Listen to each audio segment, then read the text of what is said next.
নমস্কার, আমি অভিজিৎ। আমাদের চ্যানেলে আপনাকে স্বাগত। দেখুন, মিউচুয়াল ফান্ডে তো আমাদের বিনিয়োগ করতেই হবে। এখন প্রশ্ন হচ্ছে, ফান্ড সিলেকশন কিভাবে করা উচিত। সাধারণত সবাই ভেবে থাকে যে ফান্ড সিলেকশনটা তো কোনো ব্যাপারই নয়, গুগলে সার্চ করব, সবচেয়ে ভালো রিটার্ন যেগুলো দিচ্ছে সেগুলোতেই ইনভেস্টমেন্ট করে দেব। কিন্তু বাস্তব ব্যাপারটা হলো আরও অনেক কিছু রয়েছে যেটার উপর ভিত্তি করে আপনাকে ফান্ড সিলেকশন করা উচিত। আজকে সেই বিষয়টা নিয়ে আলোচনা করব।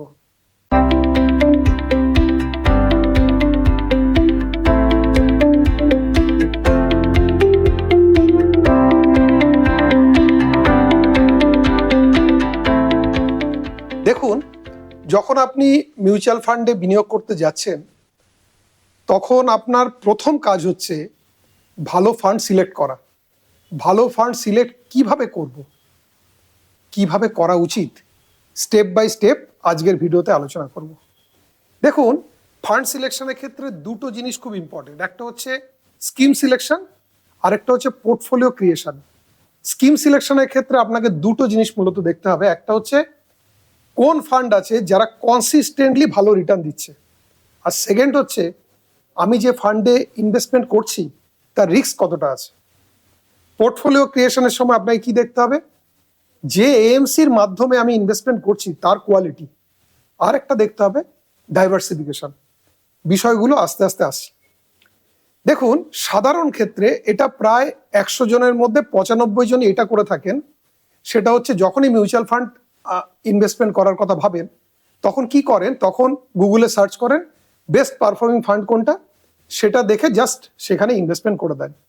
যেমন দেখুন, এই স্লাইডে আমরা দেখাচ্ছি 2020 সালে 1 থেকে 5 পর্যন্ত যে ফান্ড ছিল অ্যাকর্ডিং টু রিটার্ন, সেই ফান্ডগুলো পরবর্তীকালে দেখুন 2021, 22, 23, 24 কোথাও কিন্তু 1 থেকে 5-এর মধ্যে আর র্যাঙ্কিং আসতে পারেনি। কেন? কারণ এগুলো ঠিক করা হয়েছে মূলত পয়েন্ট টু পয়েন্ট রিটার্ন। তার মানে ধরুন আমি মনে করছি যে গত 3 বছরে কোন কোন ফান্ড সবচেয়ে ভালো, সেক্ষেত্রে আমি কি করব, আজ থেকে 3 বছর আগের ন্যাব আর আজকের ন্যাব, এই দুটোর মধ্যে সবচেয়ে ভালো যেটা সেটা চলে গেলাম। আজকে দেখলাম, 7 দিন পরে যদি আবার দেখি তাহলে কিন্তু অন্য রেজাল্ট আসবে, তার 7 দিন পরে অন্য রেজাল্ট। এই যে পয়েন্ট টু পয়েন্ট সিলেকশন, এটাতে কিন্তু আপনাকে পরিষ্কার চিত্র দেবে না। পরিষ্কার চিত্র না দিলে কি হবে, আজকে আপনি যে ফান্ডে আছেন 2 দিন পরে করবেন কি স্কিপ করে, যখন দেখলেন এই ফান্ড পারফর্ম করছে না অন্য ফান্ডে চলে গেলেন, 3 দিন পরে আবার অন্য ফান্ডে চলে গেলেন। এইভাবে শুধু ফান্ডে ঘুরতেই থাকতে হবে, ভালো ফান্ড কিন্তু আপনি পাবেন না। দেখুন, পরের স্লাইডে দেখুন, এরকম যারা করে থাকে সাধারণত, আমি একটা অ্যাভারেজ দেখাচ্ছি, ক্যাটাগরি অ্যাভারেজ যেখানে 12.78%, সেখানে যারা পারফরমেন্সকে চেস করে তারা কত পেয়েছে, 11.11%। তার মানে আপনি যদি পারফরমেন্সকে চেস করতে যান তাহলে আলটিমেট আপনি অ্যাভারেজে যা রিটার্ন তার চেয়েও কম পাচ্ছেন।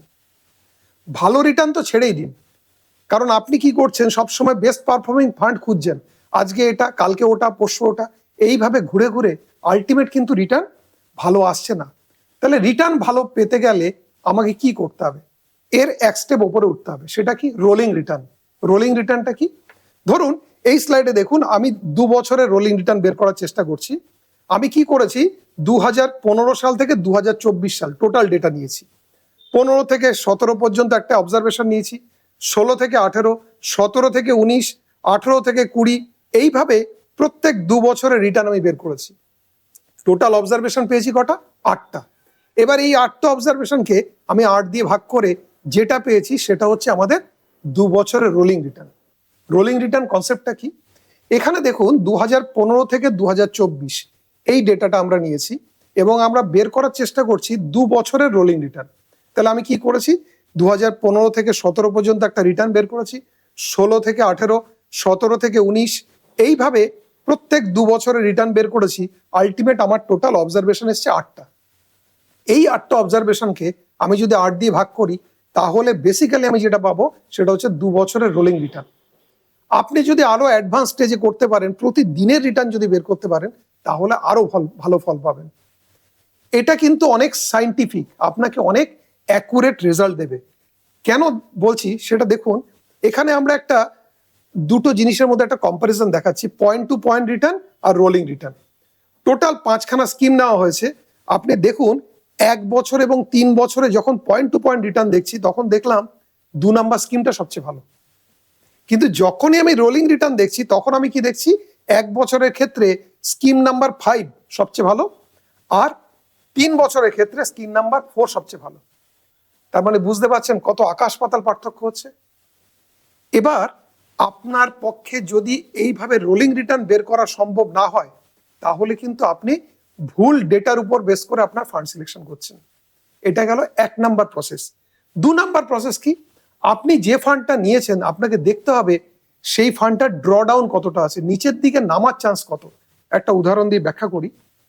দেখুন এখানে আমরা 3টে স্কিম নিয়েছি, স্কিম 1, স্কিম 2, স্কিম 3, এবং এই 3টে স্কিম 10 বছরের আমরা একটা ডেটা নিয়েছি। সেই 10 বছর আমরা দেখার চেষ্টা করছি এই 10 বছরের মধ্যে কোন স্কিম কতবার নেগেটিভ পারফরমেন্স করেছে। স্কিম 1 10 বছরের মধ্যে 4বার নেগেটিভ দিয়েছে, একেবারে নিচের দিকে দেখুন, আলটিমেট 40% ড্রডাউন আছে। স্কিম 2-র ক্ষেত্রে কি আছে, 10 বছরের মধ্যে 2বার, তার মানে 20% ড্রডাউন। স্কিম 3-র ক্ষেত্রে 10 বছরে 5বার, 50% ড্রডাউন। এবার বলুন দেখি কোনটা আমাদের নেওয়া উচিত। ডেফিনেটলি স্কিম 2, কারণ এক্ষেত্রে ড্রডাউন হচ্ছে মাত্র 20%, অন্য ক্ষেত্রে 40%, 50%। তার মানে স্কিম সিলেকশনের ক্ষেত্রে এটা কিন্তু 2 নাম্বার ক্রাইটেরিয়া, যেখানে আমি দেখব আলটিমেট ড্রডাউন কোন সিলেকশন কোন স্কিমের সবচেয়ে কম। এরপরে আমাকে কি দেখতে হবে, এরপরে দেখতে হবে এএমসি। এটা কিন্তু ভীষণ ভাইটাল। আপনাকে এএমসি টেস্ট করার জন্য কি কি দেখা উচিত, প্রথম দেখা উচিত তারা ফান্ডটা ম্যানেজ করছে কিভাবে, তাদের প্রসেসটা কি। সেকেন্ড কি দেখা উচিত, তারা যে রিসার্চ করছে সেই রিসার্চ টিমে কজন রয়েছে, একজন মানুষ নাকি একটা টিম। ধরুন একজন মানুষ রিসার্চ টিমটা পুরোটাই কন্ট্রোল করছে, কোনো কারণে তিনি যদি অন্য এমসিতে চলে যান তাহলে কিন্তু ফান্ডের যে পারফরমেন্স সেটা কিন্তু এফেক্টেড হয়। সেকেন্ড আপনাকে কি দেখতে হবে, কিভাবে রিস্ক ম্যানেজ করছে। ফান্ড তো আলটিমেট আমাকে রিটার্ন দিতে গেলে রিস্ক ম্যানেজমেন্টেরও একটা ব্যাপার আছে। এবার এগুলোকে যদি আপনি খুব গভীরভাবে পর্যবেক্ষণ না করেন তাহলে কিন্তু এমন হতে পারে আপনি এমন একটা এএমসিতে ইনভেস্টমেন্ট করেছেন যেটা লং টার্মে আপনার ওয়েলথ ক্রিয়েট করতে পারবে না। কিন্তু ভাবুন দেখি, ভারতবর্ষে এই মুহূর্তে প্রায় 44-45টা এএমসি আছে। আপনার আমার পক্ষে প্রত্যেকটা এএমসিতে গিয়ে গিয়ে এগুলো চেক করা সম্ভব? সম্ভব নয়। পরে কি করতে হবে পরে আসছি। এবার আসি পরের পয়েন্টে। এর পরের পয়েন্ট কি আছে, এর পরের পয়েন্ট হচ্ছে ডাইভার্সিফিকেশন। এই যে 3টে পয়েন্ট আমরা পরপর করলাম, একটা হচ্ছে রোলিং রিটার্ন দেখলাম, 2 নাম্বার হচ্ছে ড্রডাউন দেখলাম, 3 নাম্বার হচ্ছে এএমসি টেস্ট করলাম, ফোর্থ হচ্ছে ডাইভার্সিফিকেশন। ডাইভার্সিফিকেশন মানে কি, আমার টাকাটা যাতে অনেক কিছুর মধ্যে থাকে। কেন, কারণ দেখুন প্রত্যেকটা সময় এক এক সময় এক একটা সেক্টর কাজ করে, এক এক সময় এক ধরনের ফান্ড কাজ করে। তাহলে কি কি আছে এর মধ্যে দেখতে হবে আমাকে, large cap, mid cap, small cap, আমার টাকাটা যাতে ইকুয়ালি ডিস্ট্রিবিউটেড থাকে। এরপরে কি আছে, কিছু ফান্ড অ্যাক্টিভলি ম্যানেজ হয়, কিছু প্যাসিভলি, কিছু রুল বেসড। কখন কোনটা কাজ করবে কেউ জানে না। তাহলে আমাকে এমনভাবে পোর্টফোলিও ক্রিয়েট করতে হবে যাতে সবকিছু আমার ভিতর থাকে। একটা উদাহরণ দেখি, দেখুন 2009 থেকে 2024 সালের ডেটা। দেখুন 2009 সালে সবচেয়ে ভালো পারফরমেন্স কি দিয়েছে, স্মল ক্যাপ, তারপরে কি মিড ক্যাপ, তারপরে কি স্মল, তারপরে হচ্ছে লার্জ ক্যাপ। অথচ দেখুন 2010-এ গিয়ে পুরো চেঞ্জ হয়ে গেছে, মিড ক্যাপ হচ্ছে টপ পারফর্মার, 2011-তে গিয়ে লার্জ ক্যাপ।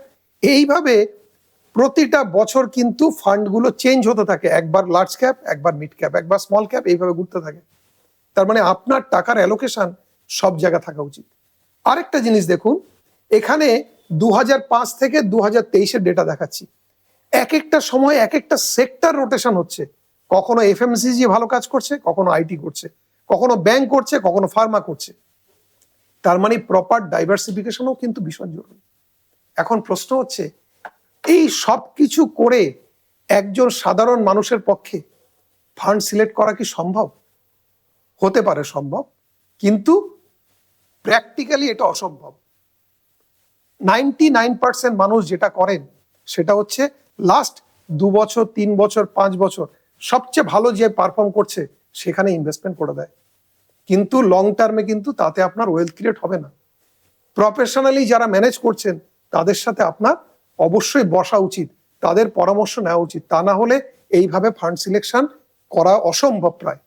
এবার আপনি চিন্তা করুন, আপনি মিউচুয়াল ফান্ডে অলরেডি হয়তো ইনভেস্টমেন্ট করে রেখেছেন, আপনি কি আদৌ এইভাবে করেছেন? যদি না করে থাকেন একবার ভাবুন কি করা উচিত। পুরো বিষয়টা আলোচনার পর একটা জিনিস তো পরিষ্কার, যে ফান্ড সিলেকশন অত সহজ বিষয় নয়।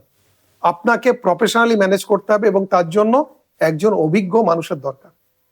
কোনো পরামর্শ যদি আপনার লাগে বা কখনো মনে হয় যে কোন ফান্ডে যাওয়া উচিত, কিভাবে সিলেকশন করা উচিত, স্ক্রিনে কিন্তু আমাদের নাম্বার রয়েছে, নির্দ্বিধায় আপনি যোগাযোগ করতে পারেন। আমরা আমাদের সাধ্যমতো আপনাদের সহযোগিতা করার জন্য প্রস্তুত রয়েছি। ভিডিওটি যদি ভালো লাগে, আপনি বহু মানুষ আছে যাদের এই তথ্যগুলো জানা দরকার, অনুগ্রহ করে তাদেরকে প্রত্যেককে শেয়ার করবেন। আমাদের চ্যানেলটা অবশ্যই সাবস্ক্রাইব করে রাখুন, কারণ যে মুহূর্তে নতুন একটা ভিডিও আসবে সাথে সাথে তার নোটিফিকেশন আপনি পাবেন। নমস্কার, ভালো থাকবেন, ধন্যবাদ।